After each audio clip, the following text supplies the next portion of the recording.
Bihar police की तैयारी करने वाले सभी युवाओं को मेरा नमस्कार। दोस्तों, अगर मैं आपसे कहूं कि 100 क्वेश्चन आपके आते हैं बिहार पुलिस में और उसमें से 12 से 15 क्वेश्चन मैं आपके सही करवा देता हूं, तो कैसा रहेगा? अगर 100 क्वेश्चन में से 12 से 15 क्वेश्चन आपके सही हो जाते हैं तो ये मान के चलिए कि आप सिलेक्शन के बहुत नजदीक आ जाएंगे। और दूसरी बात, आप सबको मैं बात कर रहा हूं करंट अफेयर्स की। आप सबको पता है मैं बात कर रहा हूं करंट अफेयर्स की। आप इस बात को बिल्कुल नहीं नकार सकते हैं कि जीएस के, क्योंकि मोस्टली आपके एग्जाम में जीएस आती है, तो ऐसे क्वेश्चन पेपर्स में मोस्टली जो पार्ट होता है वो होता है करंट अफेयर्स का। और करंट अफेयर्स का पार्ट, करंट अफेयर्स का वेटेज धीरे धीरे बढ़ता जा रहा है। हर एग्जाम में आजकल जितने भी एग्जाम हो रहे हैं सभी में करंट अफेयर्स से मोस्टली चीजें पूछी जाती हैं।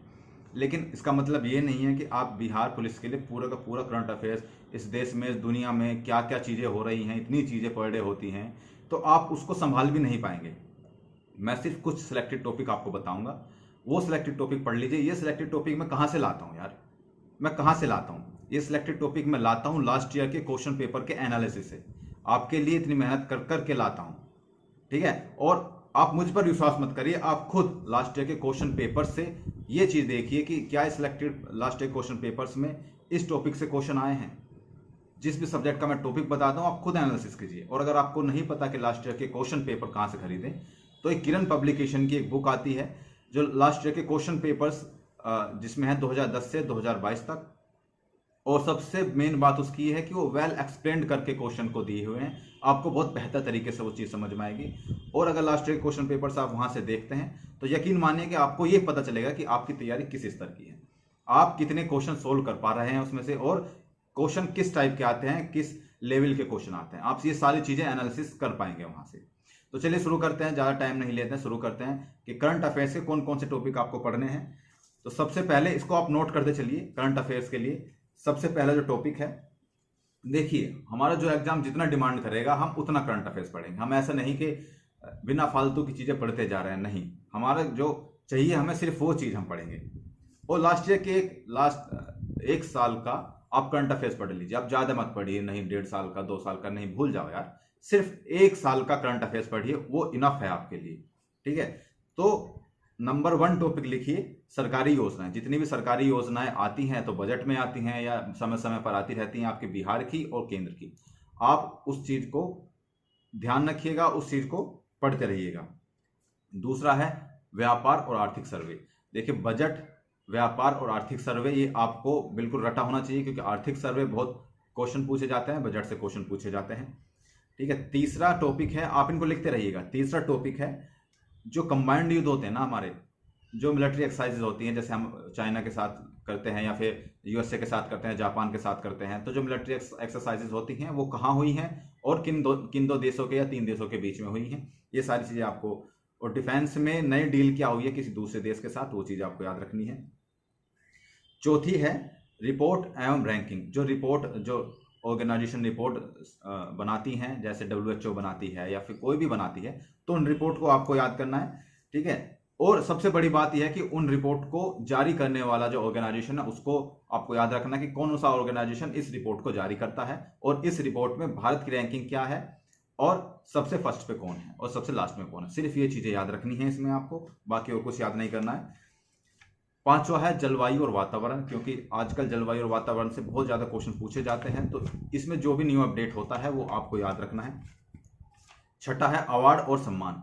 जैसे कोई भी अवार्ड मिलता है, जैसे अभी राष्ट्रपति जी को अवार्ड मिला है, कहीं मुझे ध्यान नहीं आ रहा है, अवार्ड मिला है, या किसी भी भारतीय को कोई भी अवार्ड मिला है, या भारत में ही अवार्ड मिला है, या वो सारी चीजें आपको याद रखनी है।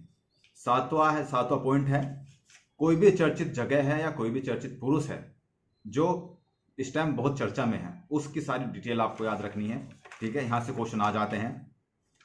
8वें में जो महत्वपूर्ण दिवस मनाए जाते हैं हमारे देश में, उन महत्वपूर्ण दिवस में, या फिर जैसे अभी 21 जून आने वाला है, योगा डे आने वाला है, तो इसकी थीम क्या होगी, ये कहाँ मनाया जाएगा, मोदी जी इसको कहाँ मनाने के लिए उत्सुक हैं, ये सारी चीजें आपको पता होनी चाहिए। 9वां पॉइंट है खेल, स्पोर्ट्स में किसने कौन सा कप जीता है, कौन सा अवार्ड जीता है, ये सारी चीजें आपको पता होनी चाहिए। 10वां जो टॉपिक है वो है साइंस एंड टेक्नोलॉजी। इसमें नए नए अपडेट आते रहते हैं, क्या नया अपडेट आया है वो सारी चीजें आपको पता होनी चाहिए।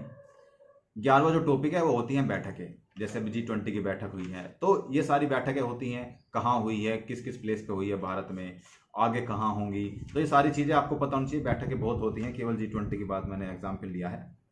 12वां पॉइंट है हमारा जो नियुक्तियां होती हैं, जैसे हमारे अगर सपोज करो क्या क्या अध्यक्ष की नियुक्ति होती है या फिर किसी की भी नियुक्ति होती है, तो वो नियुक्तियां किसको रिप्लेस करके नया आदमी बनाया गया है, नियुक्ति हुई है, तो वो सारी चीज़ें आपको याद रखनी है। 13वां जो टॉपिक है वो है जो नई नई बुक्स होती हैं ना, उनके विमोचन जो होते हैं। जैसे किसी बड़े आदमी ने अगर उसका विमोचन किया, जैसे अगर प्रधानमंत्री किसी बुक का विमोचन करते हैं, राष्ट्रपति किसी का करते हैं, सांसद या नेता किसी बुक का विमोचन करते हैं, तो वो बुक किसके द्वारा लिखी गई है, उस बुक का नाम क्या है ये सारी चीजें आपको पता होनी चाहिए। ठीक है। 14वां पॉइंट है एमओयू किन किन के बीच में साइन हुआ है। जैसे एमओयू साइन होते हैं, जैसे अभी प्रधानमंत्री मोदी जी कहीं किसी अन्य राष्ट्र में जाते हैं, किसी अन्य देश में जाते हैं, तो एमओयू साइन होते हैं, या कोई अन्य राष्ट्र का जो प्रतिनिधि है वो हमारे राष्ट्र में आता है तो एमओयू साइन होते हैं, उनके बीच समझौता होता है। तो वो समझौते किस लिए हुए हैं, टेक्नोलॉजी के लिए हुए हैं, साइंस के लिए हुए हैं, खेल के लिए हुए हैं, या फिर किस चीज़ के लिए हुए हैं, तो ये सारी चीज़ें आपको याद रखनी है। इसमें कुल मैंने आपको बताया कुल 14 पॉइंट, और इन 14 पॉइंट में आप यकीन मानिए कि आपके इतने क्वेश्चन हो जाएंगे कि आप करंट अफेयर्स का पूरा कवर कर लेंगे 14 पॉइंट। बाकी सारी चीज़ें इधर उधर की चीज़ें पढ़ने की जरूरत नहीं है। आप देखिए ना, आप लास्ट ईयर क्वेश्चन पेपर्स देखिए। आप मेरी बात क्यों मानते हैं? लास्ट ईयर के क्वेश्चन पेपर्स देखिए। इतना बिजी शेड्यूल होने के बाद भी आप सब लोगों के लिए ये सारी चीज़ें कर करके लाता हूँ, मेहनत करके इतनी सारी चीज़ें करता हूँ, और आप सब लोग खुद देखिए। देखने के बाद आपको पता चलेगा कि हम इसमें बहुत सारे फायदे हैं, आपको पता चलेगा हम किस लेवल पे हैं।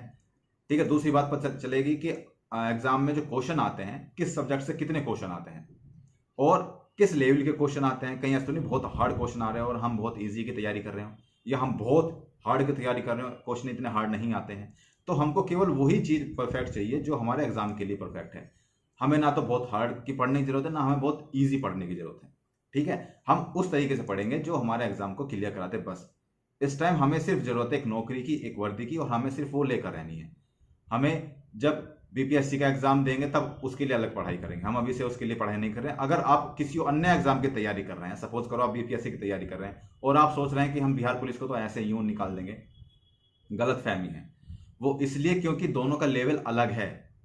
आप बीपीएससी के लिए छोटी छोटी चीजें नहीं पढ़ते हैं, लेकिन बिहार पुलिस के लिए आपको छोटी छोटी चीजें भी पढ़नी पड़ेगी। तो अगर आप किसी अन्य एग्जाम की तैयारी कर रहे हैं तो अभी फिलहाल उसको छोड़ करके बिहार पुलिस में अगर आप सिलेक्शन लेना चाहते हैं, या बिहार पुलिस के तरीके से पढ़िए, और जब आप उसके तरीके से पढ़ेंगे तो यकीन मानिए कि सिलेक्शन आपका बिल्कुल श्योर हो जाएगा। और अगर आप बड़ी चीज की तैयारी करते हैं, सोचते हैं कि छोटी चीज तो हम यूं निकाल लेंगे, तो ऐसे मैंने बहुत सारे दोस्त हैं जो बड़ी चीजों की तैयारी करते थे लेकिन उनसे छोटे लेवल का पेपर भी नहीं निकल पाता था, ग्रुप डी का पेपर भी नहीं निकल पाता था, और वो बीपीएससी प्री के और मेंस तक को लिख कर आए हैं। ठीक है। तो वही मैं बता रहा हूं आप सब लोगों से, आप सब लोग तैयारी करते रहिए, पढ़ते रहिए। एक वर्दी इस बार अपने नाम करनी है और सिलेक्शन लेना है, तो पढ़ना जरूरी है दोस्त, मेहनत करनी जरूरी है। बाकी आने वाले वीडियोस में मैं आपको बहुत सारी इन्फॉर्मेशन दूंगा, बहुत सारी चीजें बताऊंगा कि आपको कहां से क्या चीज पढ़नी है और किस टॉपिक को पढ़ना है। सारी चीजें मिला जुला के नहीं पढ़नी, खिचड़ी नहीं बनानी है। ठीक है। एक बस हमें पर्टिकुलर ये चीज पढ़नी है, बात खत्म। हम यहीं से क्वेश्चन आएंगे हमारे एग्जाम में, ये चीजें सोच कर रखनी है। तो मिलते हैं अगले वीडियो में, तब तक के लिए जय हिंद। पढ़ते रहिएगा, खुश रहिएगा, स्वस्थ रहिएगा, मस्त रहिएगा। जय हिंद।